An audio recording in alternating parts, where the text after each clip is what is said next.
मूलनायक सुपार्श्वनाथ भगवान की जय। बोलो शासन नायक महावीर भगवान की जय हो। आचार्य भगवान आदि सागर जी महाराज की जय हो। आचार्य भगवान महावीर कीर्ति जी महाराज की जय हो। आचार्य भगवान विमल सागर जी महाराज की जय हो। तपस्वी सम्राट आचार्य भगवान सन्मति सागर जी महाराज की जय हो।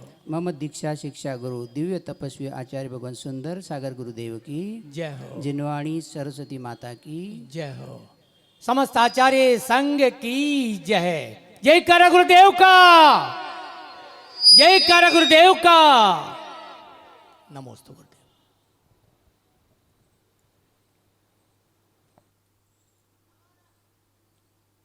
संसार का प्रत्येक प्राणी प्रेम चाहता है। संसार का प्रत्येक प्राणी प्रेम चाहता है, क्योंकि संसार में प्रत्येक प्राणी का जन्म प्रेम से ही होता है। इसीलिए प्राणी प्रेम चाहता है, प्रेम में ही जीता है, प्रेम में ही व्यक्ति के जीवन में प्रेम विदा हो जाता है। वह जीते जी मुर्दे के समान हो जाता है।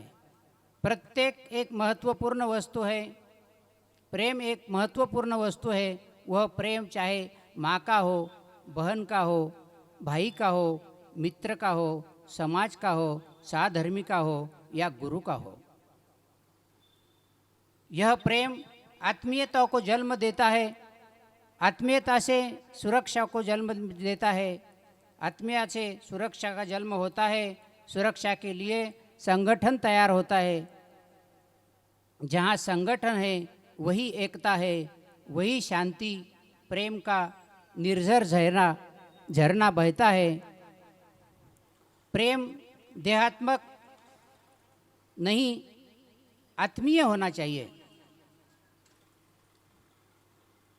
देहात्मक प्रेम वासना को जन्म देता है और आत्मिक प्रेम प्रार्थनाओं को जन्म देता है। नारी प्रेम की पुतली है, प्रेम का सागर है, प्रेम का आलय है, प्रेम की बदली है। उसने सदैव पृथ्वी पर प्रेम की बरसात की है। उसी प्रेम की सुरक्षा के लिए नारी प्रेम के धागों को लेकर पुरुष के समक्ष उपस्थित होती है और कलाई में धागे को बांध देती है।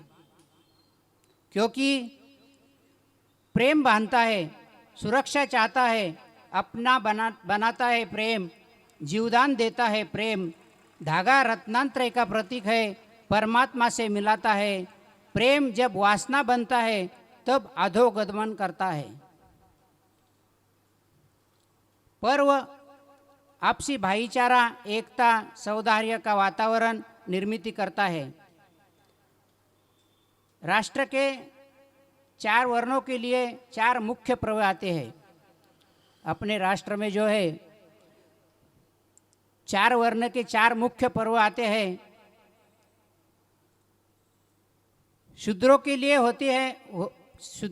होते हैं पर्व, ब्राह्मणों के लिए रक्षाबंधन पर्व, क्षत्रियों के लिए दसरा और वैष्णव के लिए दिवाली पर्व। शूद्रों के लिए जो है तो होली का पर्व होता है।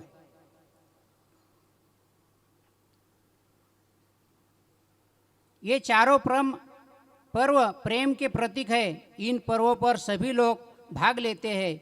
इन पर्वों में महापर्व रक्षाबंधन आगमन हुआ है। जैन दर्शन के अनुसार आज के दिन 700 मुनि, आज बोले तो कल है अपना पर्व, लेकिन मैं एडवांस में पहले एक बार आपको बधाई देता हूँ। 700 मुनिराज की रक्षा एक मुनिराज ने प्रेम के वशीभूत होकर की थी, इसीलिए इस पर्व का नाम रक्षाबंधन रखा गया है। मनुष्य को उतावलेपन में कोई भी कार्य नहीं करना चाहिए। उतावलेपन में किया गया कार्य क्षणिक आनंद प्रदान करता है और अपने पीछे अनंत पश्चाताप छोड़कर चला जाता है। दशरथ द्वारा उतावलेपन में दिया गया कैकेयी को वरदान अभिशाप सिद्ध हुआ और राजा पद्म द्वारा भी पद्म बलि आदि व्यक्ति के दिया गया वरदान राजा पद्म के लिए अभिशाप सिद्ध हुआ, जिससे आचार्य अकंपाचार्य आदि 700 मुनिराज अग्नि में झोंक गए। पर वात्सल्य मूर्ति विष्णु कुमार मुनिराज ने अपनी साधना की शक्ति बल पर संतों की सुरक्षा की। वैसे संतों की सुरक्षा का 75% भाग गृहस्थ के हाथ में है और 25% भाग संतों के हाथ में है। गृहस्थों को संतों की सुरक्षा तत्परता से करनी चाहिए। उनकी हंसी, निंदा, दिल्लगी आदि नहीं करना चाहिए। आज यहाँ पर हम सिर्फ समझते हैं कि मुनि महाराज जी के पिंची को रक्षा बांध दिए तो हमारा कार्य खत्म है, लेकिन यहाँ एक सोचने लायक बात है कि पूरे भारत में सिर्फ 1600 से 1700 मुनिराज विहार कर रहे हैं और अपनी जैन समाज का पॉपुलेशन देखकर आप सोचो किसने किसकी रक्षा करनी चाहिए। आप हमारे से अपेक्षा तो करते हैं कि रक्षा इन्होंने करना चाहिए। अरे हम तो रक्षा करते ही, हमारे भाव ही उसके लिए है, हमारा जीवन ही उसके लिए है कि संसार में जितने भी प्राणी हैं उनका सबका कल्याण चाहते हैं। अगर सबका कल्याण चाहने वाला कोई अगर प्राणी होगा तो वो है जैन मुनिराज। और आप हमारे से तो सुरक्षा चाहते हैं, लेकिन खुद एक आत्म परीक्षण करिए कि हमारी भी कुछ जवाबदारी है। इसी के लिए मैं यहाँ पर बोलता हूँ कि 75% कर्तव्य तो आपका है कि जो कि मुनियों की सुरक्षा करे। आज दिन से दिन यूट्यूब पर या वर्तमान पत्र में आप देखते हैं कि कैसी कैसी परिस्थितियों का हमें सामना करना पड़ता है।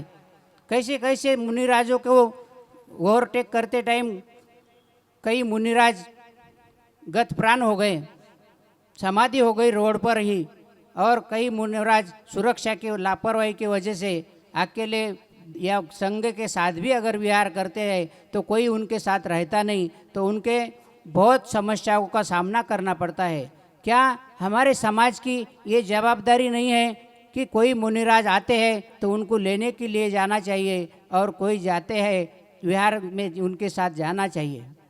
लेकिन हम हमारी जवाबदारी औरों के ऊपर झाड़कर सिर्फ यहाँ माला, मंच और माइक के लिए तो तत्पर रहते हैं, लेकिन जो हमारा सही श्रावक का कर्तव्य है उसके लिए तो हम नहीं रहते तत्पर। देखो ये सब बातें समझने लायक है। आप खुद सब लोग समझदार हो, हमारा ज़्यादा समझाने का काम नहीं, लेकिन एक सुरक्षा के हिसाब से विषय निकला तो वो विषय पे हम चर्चा कर रहे हैं।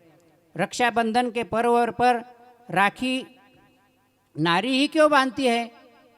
नारी असहाय है, वह अपनी सुरक्षा की प्रार्थना में प्रेम का धागा बांधती है और दिल में अनेक अरमानों को संजो में भैया से कहती है कि भैया हम और तुम एक डाली के दो फूल है, लेकिन विदाई मेरी होगी तुम्हारी नहीं।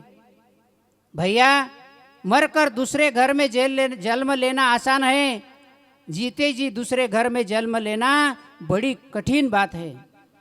मैं अधूरी हूँ, मुझे मायके में मेहमान की तरह और ससुराल में बहू की तरह रहना पड़ता है।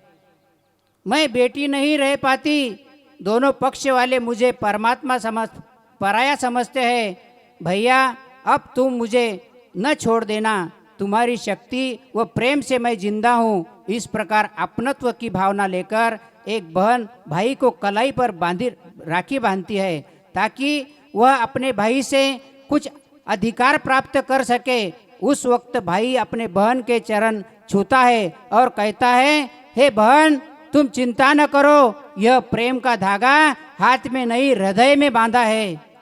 तुम ही मेरी बहन नहीं, पत्नी को छोड़कर संसार की सारी स्त्री जाति मेरी बहन है। मैं सभी बहनों की सुरक्षा का संकल्प लेता हूँ। जीवन में मैं कभी पराई स्त्री को बुरी निगाह अर्थात नज़र से नहीं देखूंगा। तुम्हारी जैसी सभी को बहन मानूंगा। यह शब्द जब बहन सुनती है तब भाई के मुख में मिठाई डालती है। यह त्यौहार का भावात्मक त्यौहार है।